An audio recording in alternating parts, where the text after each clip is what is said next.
নমস্কাৰ, মই শান্তনু। কালি ৰাতিয়ে টুকুলু আহি পালেহি। আহিয়ে তাই ডিমাণ্ড, কাইলৈ চাওমিন খাব। কথামতে কাম। আহি পালোহি পঞ্জাৱ নেশ্যনেল বেংকৰ অপজিট ছাইডে থকা দাদাৰ দোকানখন। আহিয়ে অৰ্ডাৰ কৰিলোঁ চিকেন চাওমিন। হেমন্তৰ দায়ো লাগি গ'ল কবি, পিঁয়াজ, গাজৰ কটাত। তাৰ মাজতে কাষ্টমাৰ অহাত মই ম'ম' পেক কৰাত লাগি গ'লোঁ।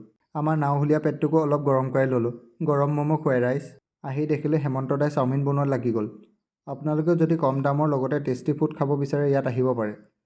চাওমিন, ম'ম', চলে ভটুৰে, ফ্ৰাইড ৰাইচ আৰু মোৰ পাৰ্চনেল ফেভাৰেট 70 টকাত চিকেন ৰোল পাই যাব। টুকুলুৰ খাই হোৱাৰ পাছতে বা আৰু টুকুলুক ঘৰলৈ যাবলৈ বুলি গাড়ীৰ ওচৰত নমাই মই আহি পালোহি দোকানৰ বজাৰ কৰিবলৈ। দোকানৰ সৰু ছোৱালী এজনীৰ লগত অলপ ধেমালি কৰি চলো क्या चाहिए क्या चाहिए स्प्राइट चाहिए कौन सी वाला